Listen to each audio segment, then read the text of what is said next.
నాణ్యమైన విద్య పైన ప్రభుత్వ పాఠశాలలో ఒక పాత్ర పైన ఈరోజు రౌండ్ టేబుల్ సమావేశం అయితే అయ్యింది. పేరెంట్స్ చాలా మంది కూడా ఇక్కడికి రావడం అయితే జరిగింది. పేరెంట్ కమిటీ సంబంధించిన సభ్యులు కూడా ఇక్కడికి రావడం అయితే జరిగింది. ఒకసారి మాట్లాడించి ప్రయత్నం అయితే చేద్దాం. ఎటువంటి కోరుకుంటా ఉన్నారు తెలంగాణలో విద్యా వ్యవస్థలో ఎటువంటి మార్పు కోరుకుంటున్నారు?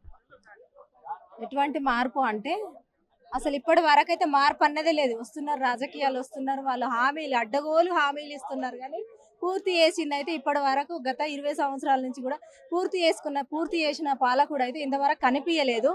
మరి ఇప్పుడు అక్క ఏం హామీ ఇస్తుందో ఏం చేస్తుందో, హామీ అయితే ఇచ్చింది, ఏం పూర్తి చేస్తుందో తెలియదు. హామీ ఇచ్చేది ఆ పూర్తి చేసే వరకు కూడా గ్యారంటీ లేదు. విద్య ఏం బాగలేదు అసలు. ముఖ్యంగా చెప్పాలి అనంటే, పచ్చిగా చెప్పాలంటే ప్రతి స్లమ్ ఏరియాలో కూడా చూడండి, ప్రతి విద్యార్థికి ఇప్పుడు మీరు రోడ్డు మీద పట్టుకొని డ్రగ్స్ గంజాయికి టెస్టులు చేసుడు కాదు, స్లమ్ ఏరియాలో ఉన్న విద్యార్థులను పట్టుకుని విద్యార్థులనే ముఖ్యంగా వాళ్ళకు టెస్టులు చేయండి. ఇంటికి ఒకడు వెళ్తాడు, వాళ్ళ విద్య మొత్తం సంగనాకి పోయింది, వాళ్ళ భవిష్యత్తే లేకుండా పోయింది, వాళ్ళకి పెద్ద జీరో. వాళ్ళు స్విగ్గీలు జొమాటోలు పని చేసుకుంటా తాగుకుంటా ఎదుటి వాళ్ళకి ఇబ్బంది పెట్టుకుంటా, వాళ్ళ ఇబ్బందుల పాలయకుండా తల్లిదండ్రులకు ఇబ్బంది పెట్టుకుంటా కుటుంబాలు నాశనం అవుతున్నాయి. వాళ్ళు మధ్యలోనే ఆత్మహత్యలు చేసుకుంటున్నారు, మైండ్ సెట్ పాడైపోయి డ్రగ్స్ గంజాయికి అలవాటు పడి. అంటే ముఖ్యంగా విద్య సరిగా లేక, విద్యలో స్కూళ్ళలో వసతులు సరిగా లేక, గవర్నమెంట్ స్కూళ్ళలో వసతులు లేవు. గవర్నమెంట్ స్కూళ్ళలో వసతులు లేవని తల్లిదండ్రులు బాసనలో పని చేసి కూలి పని చేసి ప్రైవేట్ స్కూళ్ళలో వేస్తున్నారు. ప్రైవేట్ స్కూళ్ళలో ఫీజులు ఎంత ఉన్నాయి? ఎల్కేజీ స్కూల్కు 60,000 ఫీజా? ఏం చేస్తాడు వాడు? స్కూల్లో పోయి ఎల్కేజీ స్కూల్ అబ్బాయి పోయి ఏం చేస్తాడు? తింటాడు, పడుకుంటాడు. పడుకోవడానికి 60,000 ఫీజు కట్టాలా? ఇది గవర్నమెంట్కు తెలియదా? ఇవన్నీ మేము చెప్తే కానీ తెలియదా? తెలుసు. ప్రతి ఒక్కటి కూడా వీళ్ళే కదా వాళ్ళకి హామీ ఇచ్చింది స్కూల్ నడిపించుకోవడానికి. విచ్చలవిడిగా దోపిడీలు చేస్తున్నారు ప్రైవేట్ స్కూల్లో. కాబట్టి దీనిపైన మేము ఖచ్చితంగా మా తల్లుల సంఘం, నా పేరు శోభ, నేను తల్లుల సంఘం జిల్లా కన్వీనర్. ఇది అయ్యే వరకు మేము పోరాడతాము. ఇది అమల్లోకి తెచ్చే వరకు కూడా మేము కలెక్టర్ అయినా కూడా పోయి ధర్నాలు చేయడానికి కూడా సిద్ధంగా ఉన్నాం. ఇచ్చిండు మర్చిపోయిండు.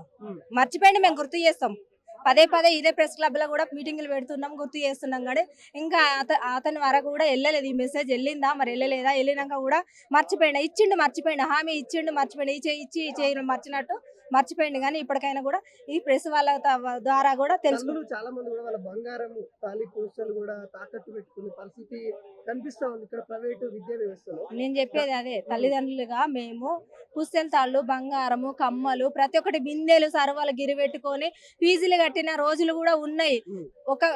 ఒక అబ్బాయికి 1,00,000 రూపాయల ఫీజు అని అంటే ఎట్లా కడతారు? వాళ్ళు వచ్చే 10,000 జీతంలో తినాలి ఎట్లా? ఫీజులు కట్టాలి ఎట్లా? బతకాలి ఎట్లా? ఆరోగ్యానికి హాస్పిటల్లో చూపించుకోవాలి ఎట్లా? కాబట్టి ఈ మధ్య తరగతి, ముఖ్యంగా పేద మధ్య తరగతి పిల్లల పరిస్థితులే ఇంత ఘోరంగా ఉన్నాయి. కాబట్టి విద్యా వ్యవస్థ ఏం బాగలేదు. దీంట్లో మార్పు మాత్రం ఖచ్చితంగా ప్రభుత్వం తీసుకురావాల్సిందే. ముఖ్యంగా ఈ విద్యా వ్యవస్థ పైన పూర్తి మార్పిడి తీసుకురాకపోతే గవర్నమెంట్ కలెక్టర్లేట్ పోయేసి ఆడి వరకు మేము ఖచ్చితంగా పోయి మేము ధర్నాలు చేయడానికి సిద్ధంగా ఉన్నాము. దేనికైనా చేయడానికి కూడా మేము సిద్ధంగా ఉన్నాం. మా పూర్తి డిమాండ్ ఇది, చెయ్యాలని మా డిమాండ్.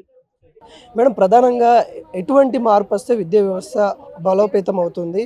ఇప్పటికున్న వ్యవస్థ ఏ విధంగా ఉంది? ప్రథమంగా ఇప్పుడు రైట్ నౌ ఒక జీవో అయితే పాస్ చేయాలండి గవర్నమెంట్. ఆల్రెడీ జీవో అమల్లోకి రావట్లేదు కానీ దానిపైన డిస్కషన్స్ అయితే జరుగుతున్నాయి. 2 సంవత్సరాలకి 8% పెంపు, అంటే ప్రతి సంవత్సరం 4% పెంచాలి, దానికి మించి పెంచకూడదు అని. కానీ ఆ జీవోని ఇప్పటికొచ్చి గవర్నమెంట్ అమలు చేయలేదు. అది అమలు చేస్తే కార్పొరేట్ స్కూళ్ళు, ప్రైవేట్ స్కూళ్ళకి చాలా రిలీఫ్ వస్తుంది. ఎందుకంటే ఈరోజు ప్రతి కార్పొరేట్ స్కూల్ వాళ్ళు సంవత్సరానికి 15% పైన 20% పెంచిన సిచ్యువేషన్ ఉంది. సో ఆ జీవో కానీ గవర్నమెంట్ పాస్ చేస్తే ఇంకా ప్రైవేట్ స్కూల్ చేతులు కట్టేసినట్టు అవుతుంది. కాబట్టి ఆ జీవో ఇమీడియట్గా పాస్ చేయాలని మేము గవర్నమెంట్ని కోరుతున్నామండి.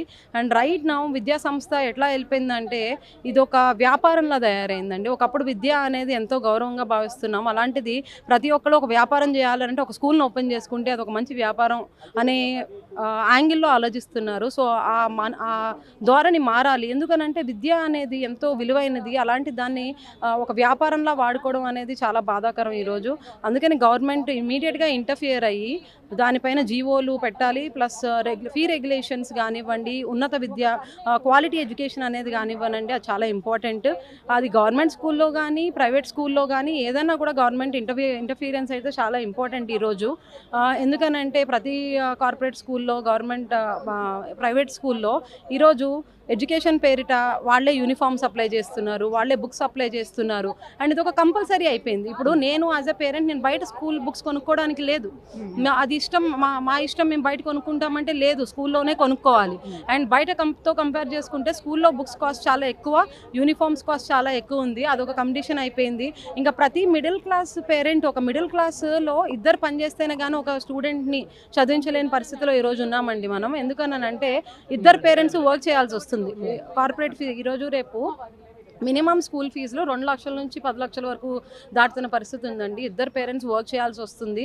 దాని తర్వాత కూడా చాలామంది పేరెంట్స్ ఫీజులు కట్టలేక ఇద్దరు పిల్లల్ని ఒకటే స్కూల్లో ఉంచితే ఎక్కువైపోద్దేమో అని ఒక పిల్లోడిని ఒక స్కూల్లో, ఇంకొక పిల్లోడిని ఇంకొంచెం తక్కువ ఫీజు ఉండే స్కూల్లో జాయిన్ చేయడం కూడా జరుగుతుంది. అందుకని గవర్నమెంట్ పేరెంట్స్ బాధ అర్థం చేసుకొని ఇమీడియట్గా ఇంటర్ఫియర్ అయ్యి వాటిపైన రిస్ట్రిక్షన్స్ కానివ్వండి, నిబంధనలు కానివ్వండి, దాని రిలేటెడ్ జియోలు కానీ పాస్ చేయాలని చెప్పి కోరుకుంటున్నామండి. అంటే ఇప్పుడు వచ్చే బడ్జెట్లో కూడా మనం చూసుకున్నట్లయితే దాదాపు 8 to 9% అంతవరకే సరిపెడతా ఉన్నారు. 15% ఇస్తామని ఎన్నికల్లో హామీలో పెట్టినా కానీ అంతవరకు ఇబ్బంది పరిస్థితి కనబడుతుంది. ఎందుకు ఆ చిన్న చూపు అనిపిస్తూ ఉంది విద్యా వ్యవస్థ పైన అంటే ఏంటి?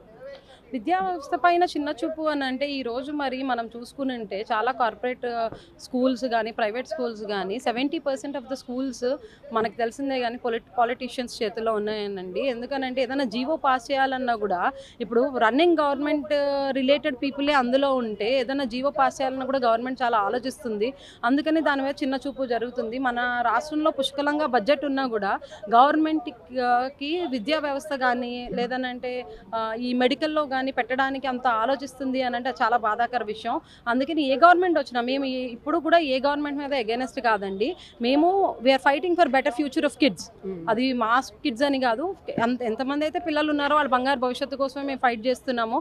అందుకని గవర్నమెంట్ ఇమీడియట్గా ఇంటర్ఫియర్ అయ్యి పేరెంట్స్ బాధను ఆలోచించుకొని వాళ్ళ రిలీఫ్ ఇవ్వాలని చెప్పి మేము కోరుకుంటున్నామండి.